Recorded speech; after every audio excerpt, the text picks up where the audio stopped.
Hello guys, कैसे हो आप सब लोग। फायर फाइटिंग सिस्टम में जो ये जैकी पंप, अगर ये जैकी पंप लगा हुआ है तो उसका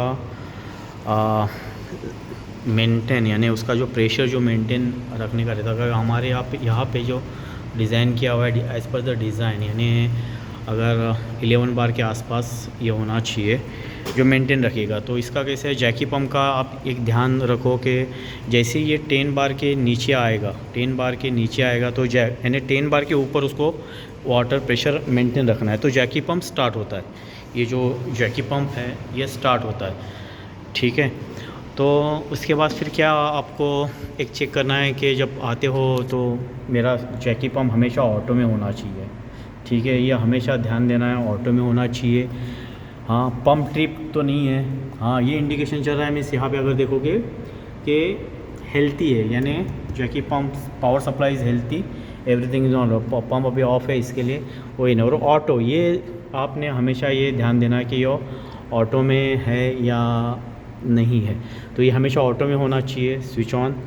तो अगर ये ऑटो में नहीं है या ट्रिप हुआ है तो क्या हो जाएगा मालूम है, तुरंत 10 बार। अब इसका मेंटेन रखने का जो प्रेशर है वो 10 बार तक है, ठीक है। तो धीरे धीरे क्या हो जाएगा मालूम है, इनकेस अगर लीक है, कहीं पे लाइन में लीक है या कुछ हो रहा है, या जैसे कि यहाँ पे आपने देखी कि 1 ड्रॉप जो 29 सेकंड में जो 1 मिनट में जब 29, इसके पहले का अगर वीडियो देखोगे तो उसके अंदर मैं बताया हूँ कि 29 ड्रॉप जब वाटर लीक होता है तो धीरे धीरे प्रेशर भी बहुत, यानी कुछ दिनों के बाद ड्रॉप कम हो जाएगा तो फिर वो जैकी पंप स्टार्ट होता है और मेंटेन रखता है। मान लो अगर ये आपका पैनल या आपने गलती, अगर ये ऑफ में है या ट्रिप हुआ है तो क्या हो जाएगा मालूम है, उसके बाद जो 10 बार के नीचे जब जैसे प्रेशर जब 9 बार तक आएगा ऑलमोस्ट, तो यहाँ पे अगर यानी 8 बार, यानी यहाँ पे अगर देखोगे तो 8 बार, यानी उसके बाद कैसा मालूम है, जो इलेक्ट्रिक पंप है, ये वाला जो इलेक्ट्रिक पंप है, हाँ, जो जैकी पंप के सपोर्ट में फायर फाइटिंग सिस्टम का, तो उसके बाद ये पंप जैसे ही आपका जब प्रेशर,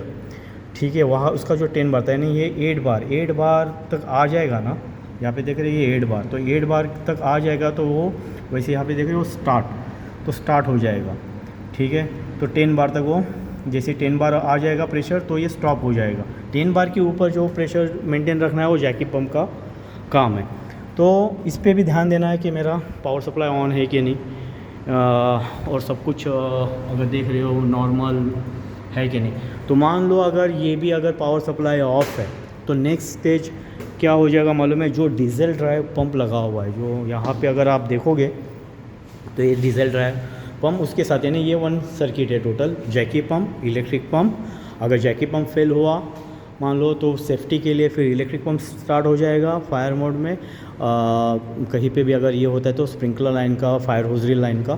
तो अगर ये भी इलेक्ट्रिकल अगर पंप फेल हो गया तो डीजल ड्राइव पंप रखा हुआ है, ठीक है। तो इसके लिए कि अगर जैकी पंप 10 बार तक प्रेशर, 10 बार के ऊपर प्रेशर मेंटेन रखेगा, हाँ, ये बिलो जो 10 के अगर 8 के नीचे अगर आ गया तो इलेक्ट्रिकल पंप। तो उसके बाद फिर आपका आता है ये डीजल ड्राइव पंप। तो डीजल ड्राइव पंप का अगर आप देखोगे, ठीक है, तो जैसे 7 बार के आसपास अगर ये आ गया, हाँ, तो ये स्टार्ट हो जाएगा, ठीक है। 7 बार के आसपास जब ये आ जाएगा तब स्टार्ट हो जाएगा, ये ऐसा। तो ये आपने ये भी एक देखना है कि ये सब सही है कि नहीं। और अगर लाइन कैसे यानी मैनुअली जैसे टेस्ट करते हैं ना, उसको मैनुअल मोड में, तो यहाँ पे एक जो वॉल दिया हुआ है वो ओपन किया, वाटर ड्रेन हुआ, तो टेस्ट मोड के लिए ये तो मैंने पहले भी एक वीडियो बनाया हो कि कैसे उसको मैनुअल मोड में टेस्ट करते हैं उसको। ये आपका डेली ये सब चीज़ें ध्यान देने की कि सही है कि नहीं, सिस्टम हेल्थी है कि नहीं।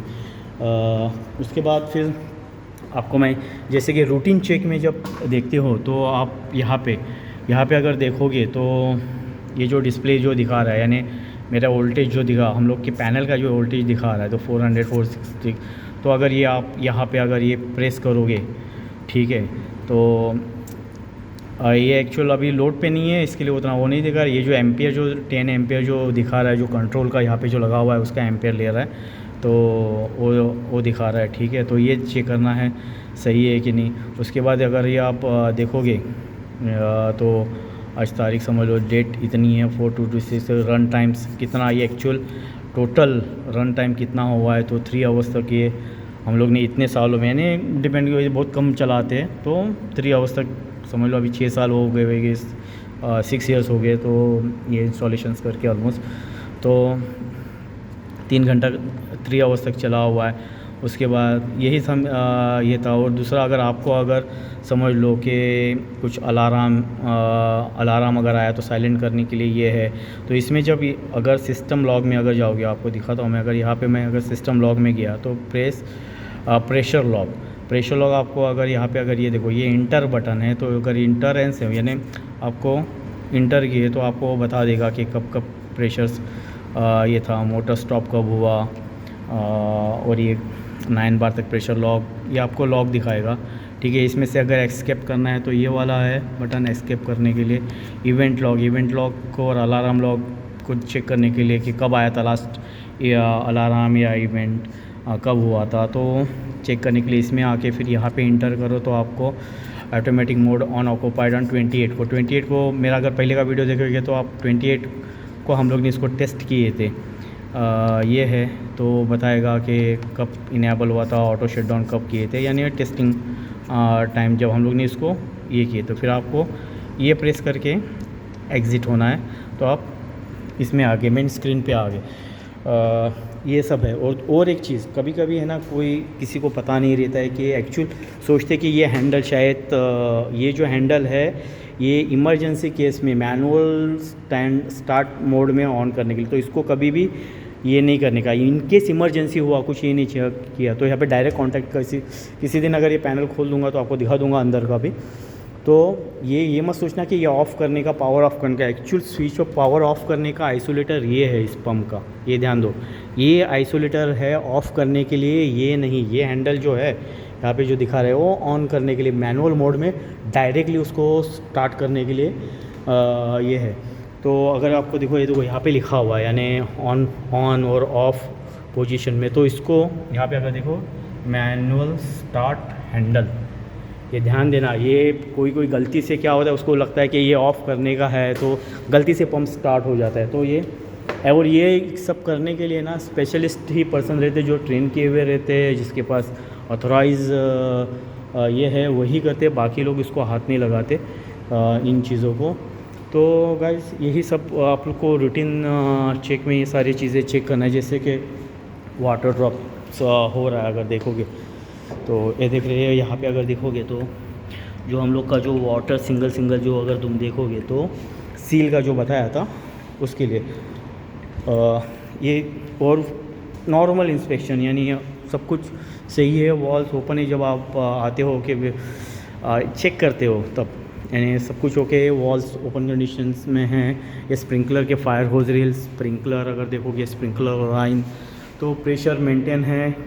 हाँ, वॉल ओपन जब आते हो रूटीन, यानी मेंटेनेंस करने के बाद जब मंथली टेस्ट करते तो ये सारी चीज़ें देखने की रहती है कि सारे वॉल्स ओपन कंडीशंस में हैं, प्रेशर्स वगैरह सही है। इसका मैं आपको बताता हूँ ये कैसे। अगर कोई वॉल, अगर समझ लो, मान लो कि अभी इसमें है, तो वॉल अगर क्लोज पोजीशन में है, वॉल अगर बंद है, यानी अगर ये शट डाउन वॉल क्लोज है, तो ये जो रॉड है ना, ये स्टड है ना, ये अंदर चला जाएगा। जैसे कि आपको दिखाता हूँ, ये देखो, ये स्टड अंदर गया हुआ है, मीन्स ये वॉल क्लोज है, यानी ये लाइन क्लोज है। एक्चुअल बाईपास लाइन है टेस्ट मोड के लिए, तो इसके लिए वो क्लोज। जब भी वॉल्स अगर अपना ओपन रहता है, गेट वॉल ओपन रहता है, तो ये स्टड बाहर आ जाएगा। और एक हम लोग ने एक सेफ्टी क्या रखा है, इसको BMS के साथ कनेक्ट किया हुआ है। हाँ, ये स्विच है जो NONC से वहाँ पे पता चल जाता है कि वॉल आइसोलेटेड है या ओपन पोजीशन में। अगर सुपरवाइजरी मोड में है या नहीं है, तो इसको क्लोज़ कर दूंगा ना, तो यहाँ पे सुपरवाइजरी मोड वो सिग्नल दे देगा BMS में कि ये वॉल सुपरवाइजरी मोड में रखा हुआ है, मीन्स क्लोज़ है। तो BMS में भी चेक करना चाहिए हमेशा कि सही है, क्लोज़ किया हुआ है। किसी दिन मैं आपको इसका फंक्शन बता दूंगा, ठीक है, कि गैंग और जो गैंग लगा हुआ है उसमें अगर सिलेक्टर स्विच प्रेशर स्विच लगा हुआ है तो कैसे आपको ट्रिगर करेगा, बता देगा जब वाटर ड्रेन उसको टेस्ट करने के टाइम पे। या मान लो अगर कोई लाइन में, अगर यहाँ पे अगर किसी फ्लोर में अगर वाटर स्टार्ट हुआ यानी फायर हो गया या गलती से स्प्रिंकलर टूट गया और वाटर फ्लो हो गया, तो पता चलेगा कि कौन सी गैंग बज रही है, कौन से फ्लोर में टोटल। वैसे तो अब टैग किया हुआ है सब कुछ, तो तुरंत यहाँ पे आके आपने अगर वो फॉल्स गलती से अगर स्प्रिंकलर टूटा है और ऐसी ये है तो उस फ्लोर का आके यहाँ पे वॉल क्लोज कर दो तो वाटर फ्लो आगे होगा नहीं। तो इसके लिए यहाँ पे हम लोग ने ना कीपैड लॉक रखे नहीं है, जो ज़रूरी इंपॉर्टेंट चीज़ें हैं जो आके कोई बंद ना करे, इसके लिए हम लोग ने यहाँ पे लॉक सिस्टम रखे है। ठीक है गाइज़, अगर कुछ जानकारी चाहिए तो और भी मैं शेयर करूँगा, क्योंकि मेरा शेयर करने का मकसद यही है कि टेक्नीशियंस को पता होना चाहिए, आने वाले लोगों को पता होना चाहिए कि एक्चुअल प्रोसीजर्स क्या रहती है, क्या सिस्टम कैसे रन करता है। यही एक मकसद है। Thank you very much.